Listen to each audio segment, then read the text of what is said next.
Hello everyone. In previous lecture, we discussed about sets, representation of sets, types of set, and today in this lecture we are going to discuss about operation on sets. Operation on sets. अब set में काफ़ी सारे operations हैं, जिसमें सबसे पहला operation है हमारा complement of set. Number one is complement of sets. देखिए कॉम्प्लीमेंट वर्ड इसके पहले भी यूज़ हुआ है प्रीवियस लेक्चर में, लास्ट में, जब मैंने ये कहा था कि रैशनल नंबर और इरैशनल नंबर ये एक दूसरे के क्या कॉम्प्लीमेंट होते हैं. अब ये क्यों होते हैं इसे बेसिकली अच्छे से समझते हैं. देखिए जैसे आपके पास एक यूनिवर्सल सेट है, ठीक है, वेन डायग्राम थ्रू अच्छे से क्लियरली समझते हैं. यूनिवर्सल सेट है. अब इस सेट के अंदर एक हमारे पास एक सेट है, जैसे हम बोल देते हैं ए. ठीक, इस एक सेट के अंदर कुछ एलिमेंट हो गए, जैसे हम बोलते हैं 1 2 3 4 5. लेकिन ये जो सेट है ए, ये सबसेट है यूनिवर्सल सेट का, क्योंकि हमने कल यूनिवर्सल सेट की डेफिनेशन देखे थे लास्ट में कि जितने भी सेट होते हैं वो सारे के सारे कंटेंट होते हैं as a subset of a set, एक कोई तो एक सेट के, और वो सेट को हम कहते हैं यूनिवर्सल सेट. तो उसी तरह यूनिवर्सल सेट के अंदर ये जो सेट दिया ये सबसेट है यूनिवर्सल सेट का. अब इस सेट के अंदर जो एलिमेंट है इनके अलावा भी कुछ एलिमेंट हो गए, जैसे 6 7 8 9, जैसे हमने कुछ और एलिमेंट लिया है जो यूनिवर्सल सेट के अंदर है. मतलब ये जितने भी एलिमेंट है सारे के सारे यूनिवर्सल सेट के अंदर है. लेकिन अब अगर आप इस पूरे सेट को अच्छे से ऑब्जर्व करें तो ए के जो एलिमेंट है उसे छोड़ के भी कुछ एलिमेंट है जो कहाँ पे है, यूनिवर्सल सेट में. तो फिर ये जो ए के अलावा जो एलिमेंट है तो फिर उनका क्या, ओके. तो फिर हम उन सारे एलिमेंट को हम एक सेट में ले लेते हैं, जैसे 8 9 6 7. तो ये जो एलिमेंट है ये वो एलिमेंट है जो सेट ए में नहीं है बट यूनिवर्सल सेट में है. All the element of universal set which are not in A, all the element of universal set, all the element of u which is not in A, then that set is known as dash. तो यहाँ पर वो element जो universal set पे है but set ए में नहीं है, ठीक है, तो उस सेट को कहा जाता है कॉम्प्लीमेंट ऑफ सेट ए. क्या कहा जाता है, कॉम्प्लीमेंट. मतलब ये जो सेट बना है ये क्या है आपका कॉम्प्लीमेंट ऑफ सेट ए, तो is known as complement of set A dash, या फिर इसे डिनोट किया जा सकता है ए कॉम्प्लीमेंट. सिंपल सी चीज़ है. देखिए कॉम्प्लीमेंट ऑफ सेट कोई हार्ड टॉपिक नहीं है. आपके पास एक यूनिवर्सल सेट होगा, उस यूनिवर्सल सेट के अंदर एक सेट होगा, ठीक है. तो वो जो सेट है यूनिवर्सल सेट की, तो उसका कॉम्प्लीमेंट, तो उसके कॉम्प्लीमेंट को क्या कहा जाता है, सिंपल. जो वो सेट है उस सेट के एलिमेंट छोड़ दीजिए, जो बचे हुए यूनिवर्सल सेट के अंदर जो एलिमेंट होंगे वो सारे एलिमेंट का हम एक सेट बनाएंगे और वो सेट को हम कहते हैं कॉम्प्लीमेंट ऑफ दैट सेट. तो यहीं पर वो डेफिनेशन लिखी, all the element of set U, मतलब universal set which is not in set A. So वो जो एलिमेंट का जो घर बना है, सेट ऑफ ऑल एलिमेंट, ठीक है, set of all element in of u which is not in A, then that set is known as complement of set A. तो उसे कहा जाता है complement of set A. जैसे फॉर एग्जाम्पल एक हम एग्जाम्पल लेते हैं, जैसे आपके पास एक नेचुरल नंबर का सेट है, ठीक है. किसका सेट है, नेचुरल नंबर. जैसे सेट है 1 2 3 4 5. आपके पास एक यूनिवर्सल सेट है, उसके अंदर एलिमेंट है, सपोज आपके पास 1 2 3 4 5 6 7 8 9 10 11 12 30, ठीक है. ये यूनिवर्सल सेट हमारे पास प्रेजेंट है. अब हमारे को ये जो नेचुरल नंबर का सेट है, इस यूनिवर्सल सेट का क्या है, वो सबसेट. अब इस नेचुरल नंबर का कॉम्प्लीमेंट ऑफ सेट क्या होगा, तो वो सिंपल. तो जब आप एन डैश निकालो, एन डैश मतलब कॉम्प्लीमेंट ऑफ नेचुरल नंबर, तो वो कैसे हो गए, all the element of universal set. वो सारे एलिमेंट होने वाले यूनिवर्सल सेट के, लेकिन वो एलिमेंट नेचुरल नंबर के नहीं होंगे। तो कौन कौन से नेचुरल नंबर में एलिमेंट है? 1 2 3 4 5। 1 2 3 4 5 छोड़ के जितने भी एलिमेंट हमारे बच जाते हैं वो सारे के सारे एलिमेंट जब हम एक सेट में लिखेंगे उस सेट को कहा जाएगा कॉम्प्लीमेंट ऑफ नेचुरल नंबर। तो कौन कौन से एलिमेंट है? 6 7 8 9 10 11 12 13। ठीक है। So basically complement is not that much hard. Complement means होता है कि आपके पास एक यूनिवर्सल सेट है, उस यूनिवर्सल सेट के अंदर एक सेट है, वो जो सेट है उसका कॉम्प्लीमेंट निकालना पड़ता है। तो वह कैसे निकाला जाता है? उस सेट के अलावा जो भी एलिमेंट बचे हुए हैं, ठीक है, यूनिवर्सल सेट के, वो एलिमेंट को हम एक सेट में डालेंगे और वो सेट को कहा जाएगा कॉम्प्लीमेंट ऑफ दिस सेट। अब देखिए, ठीक है, अगर मैंने कहा कि सिर्फ मेरे पास एक यूनिवर्सल सेट है, मैंने क्या कहा? सिर्फ यूनिवर्सल सेट है और मुझे इस यूनिवर्सल सेट का कॉम्प्लीमेंट चाहिए। अब यूनिवर्सल सेट में तो सारे एलिमेंट प्रेजेंट है, तो फिर इसका कॉम्प्लीमेंट क्या होगा? क्या हो सकता है? आप थोड़ा सोचिए। यूनिवर्सल सेट है, इसके अंदर तो सारे एलिमेंट। अब हमारा कॉम्प्लीमेंट का डेफिनेशन क्या होता है? Set of all those element which are in U but not in that set. ठीक है, but not the element of that set. तो फिर इसमें तो कोई भी एलिमेंट नहीं छूट रहा ना, तो फिर यूनिवर्सल सेट का कॉम्प्लीमेंट कौन होगा? सिंपल, केवल एक ही सेट होता है और वो होता है एम्प्टी, क्योंकि कुछ है ही नहीं ना। तो empty is the complement of U. मतलब अगर आपको यूनिवर्सल सेट का कॉम्प्लीमेंट चाहिए तो आपको क्या मिलेगा? एम्प्टी। ठीक है, क्लियर आया चीजें? So let's see another operation on sets. Union of sets, union of sets. अब ये है क्या? सिंपल सी चीज़ है यूनियन ऑफ सेट्स। सिंपल से तरीके से बताता, यूनियन मतलब चीज़ों को इकट्ठा करते हैं, मतलब एक यूनियन बनाना। ठीक है, कहीं पर भी उसी चीज़ से आप यहाँ पर कोरिलेट कर सकते हो। अब यूनियन ऑफ सेट्स बोला गया है, तो मतलब सेट का जो है यूनियन बनाना है। यूनियन बनाना मतलब, सेट का यूनियन बनाना मतलब क्या होता है कि जितने भी, सपोज जैसे मेरे पास दो सेट है, एक सेट है ए, एक सेट है बी, और मुझे उनका यूनियन बनाना है। तो हम क्या करेंगे कि सेट ए के जितने भी एलिमेंट है और सेट बी के भी जितने भी एलिमेंट है वो सारे एलिमेंट को हम एक सेट में लिख देंगे। मतलब set of all element of A, set of all element of A और all element of set B, ठीक है, is union of set. Union of set diagrammatically देखते हैं कि है क्या। जैसे आपके पास एक यूनिवर्सल सेट है, ठीक है, अभी सेट के अंदर मेरे पास एक है सेट ए, एक है मेरे पास सेट बी। सपोज इस सेट के अंदर मेरे पास एलिमेंट है 1 2 3, इस सेट के अंदर एलिमेंट है 4 5 6।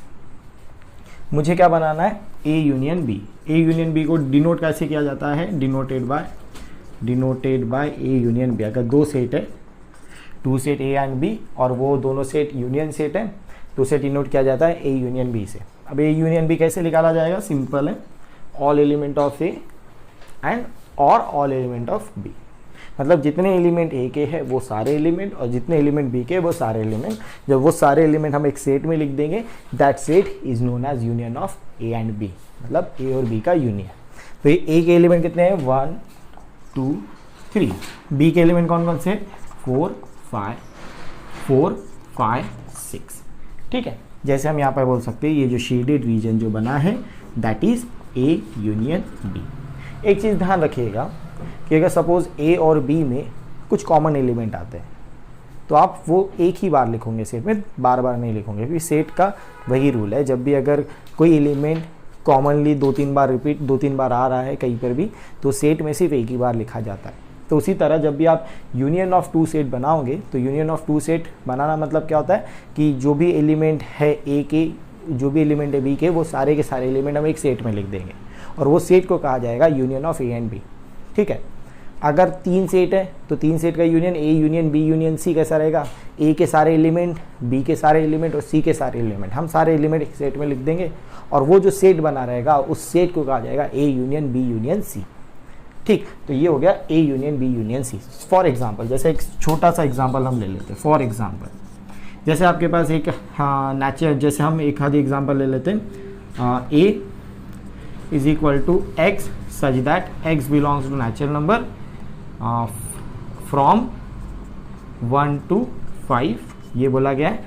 ठीक है, थोड़ा सा सेट बिल्डर फॉर्म के हिसाब से देखते, काफ़ी समय से हमने सेट बिल्डर फॉर्म के जैसा एग्जांपल नहीं लिया था। b इज इक्वल टू हम एक सेट बोल देते x such that x is a even prime number. अब देखिए हमारे पास दो सेट है, एक सेट a है और एक सेट b है।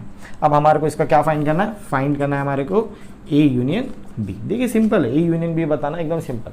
a के सारे एलिमेंट और b के सारे एलिमेंट हम एक सेट में लिख देंगे, that is a union b। सीधा अपने दिमाग में फिट करके बैठिए। तो अब देखिए हम कैसा, हमारे पास a बोला है x such that x belongs to natural number. x कहाँ का एलिमेंट है, नेचुरल नंबर। और x कहाँ से लेके कहाँ तक ला करा, 1 से लेके 5। ये लेस इक्वल का साइन मतलब x 1 है और 1 से बड़े वाले जितने भी नंबर है वो भी x होंगे। x लेस इक्वल 5 मतलब x 5 भी है और 5 से छोटे जितने नंबर है वो भी क्या है, x। तो नेचुरल नंबर कौन से नंबर है, 1 2 3 4 5। और b क्या वाला x such that x is an even prime number. Prime number कौन से नंबर होते हैं, जो नंबर खुद से डिवाइड होते हैं और 1 से। ठीक, ये चीज़ ध्यान रखिएगा। अब यहाँ पर क्या बोला गया, इवन प्राइम नंबर बोला गया। पूरे प्राइम नंबर में केवल एक ही नंबर है जो इवन है, दैट इज 2। तो यहाँ पर कौन है, 2। अब हमारे को बनाना है a यूनियन b। तो कैसे बनेगा a यूनियन b, a के सारे एलिमेंट लिख दीजिए 1 2 3 4 5। अब b के एलिमेंट में केवल क्या था, 2, वो तो आपने ऑलरेडी लिखा था, फिर से आप नहीं लिखोगे। अब यहाँ से आप एक चीज़ और नोट कर सकते हो कि अगर कोई सबसेट रहा, मतलब जैसे आप यहाँ पर आप नोटेशन देख सकते हो b is a subset of a। तो जब आप b is a subset of a निकालोगे और a यूनियन b बोलोगे तो उसका आंसर क्या रहेगा। तो इस तरीके से आप कुछ कुछ चीज़ें प्रॉपर्टी भी समझ सकते हो। तो यूनियन ऑफ सेट का मतलब क्या था, यूनियन ऑफ सेट का सिंपल सा मतलब था कि अगर आपके पास दो सेट है और आपको दो सेट का यूनियन निकालना है, दैट मीन्स कि जितने एलिमेंट ए के हैं, जितने भी एलिमेंट ए के और जितने भी एलिमेंट बी के, वो सारे के सारे एलिमेंट हम एक सेट में लिख देंगे और वो जो सेट रहेगा that set is union of A and B. अगर मैथमेटिकली देखा जाए, मैथमेटिकल डेफिनेशन अगर हम ए यूनियन बी की बोले तो ए यूनियन बी अगर रोस्टर के हिसाब, सेट बिल्डर के हिसाब से बोले, X such that X belongs to A और जो एक्स रहेगा वो किसका रहेगा, बी का, that is union of sets. ठीक है, अब इसकी कुछ प्रॉपर्टीज है उसके बारे में हम थोड़ा सा डिस्कस करते हैं। Properties of union of sets, properties. अब इसमें कुछ प्रॉपर्टीज है, जैसे पहली प्रॉपर्टी को कहा जाता है कम्यूटेटिव। अब कम्यूटेटिव प्रॉपर्टी कौन सी है, देखिए जैसे आपके पास ए यूनियन बी आपने निकाला है, क्या निकाला, A union B. A union B हमेशा बी यूनियन ए के इक्वल रहेगी। अब कम्यूटेटिव मतलब कैसा होता है, सिंपल तरीका बोलूँ तो 1+2 बोलिए या फिर 1+2 को बोलिए 2+1, आंसर तो वो 3 ही देगा। उसी तरह सेट में देखिए, आपके पास एक सेट है, जैसे आपके पास एक यूनिवर्सल सेट है, आपके पास एक ए है, आपके पास एक बी है, ठीक है, और ये जो शेडेड रीजन होता है ये क्या होता है, ए यूनियन बी। अब इस ए यूनियन बी को बी यूनियन ए लिखे या ए यूनियन बी लिखे, बात तो एक ही रहेंगी, क्योंकि ए यूनियन बी का मतलब क्या हो गया, पूरे एलिमेंट ए के और पूरे एलिमेंट बी के सारे एलिमेंट हम एक सेट में डाल देंगे और उस सेट को हम बोलेंगे ए यूनियन बी। अब आप उल्टा बोलिए, सारे एलिमेंट बी के ले लीजिए, सारे एलिमेंट ए के ले लीजिए, आप उस एक सेट में डाल दीजिए, that is B union A. बात तो वही एलिमेंट हो गया। जैसे एग्जांपल के तौर पे देखिए, आपके पास एक सेट है ए 1 2 3, आपके पास एक सेट है बी 2 4 5, आपने क्या निकाला, ए यूनियन बी। तो ए यूनियन बी में सारे एलिमेंट है 1 2 3, तो यहाँ पर आपने ऑलरेडी 2 लिखा है तो वापस से रिपीट नहीं करोगे, 4 5। अब आप चलिए बी यूनियन ए निकालिए, क्या निकालिए, बी यूनियन ए। तो बी यूनियन ए कैसे लिख लेगा, बी के पूरे एलिमेंट लिख दीजिए 2 4 5, अब एक एलिमेंट लिख दीजिए 1 2 लिखोगे क्या, नहीं 1 3। अब देखिए ए यूनियन बी के सारे एलिमेंट बी यूनियन ए में प्रेजेंट है, 1 1 3 3 4 4 5 5 2 2। तो इसका मतलब क्या हो गया, ए यूनियन बी। इस प्रॉपर्टी को कहा जाता है कम्यूटेटिव। क्या कहा जाता है, कम्यूटेटिव। ठीक है, कम्यूटेटिव लॉ कहा जाता है, सिंपल तरीके से ध्यान में रखें। अब नेक्स्ट प्रॉपर्टी जो है एसोसिएटिव, एसोसिएटिव लॉ। ठीक है, अब ये है क्या, देखिए सिंपल सी चीज़ है, जैसे A union B union C, इसको ब्रैकेट में दे दीजिए, या फिर आप इसे लिखिए A union B bracket union C. मतलब एक तरीके से बोला जाए, अगर आपको ध्यान में रखना है तो ब्रैकेट एक्सचेंज, ऐसा अपन सोच सकते हैं ध्यान में रखने के लिए। A union B union C है, तो ये असल में A union B union C ही निकाला गया, मतलब ए के सारे एलिमेंट, बी के सारे एलिमेंट और सी के सारे एलिमेंट एक सेट में लिखा गया है, और वो जो सेट है वो उसे कहा गया है, क्या कहा गया, A union B union C. अब यहाँ पर क्या किया है कि अब वो तीनों चीज़ें एक साथ नहीं ना करते हुए उन्होंने दो चीज़ें किया।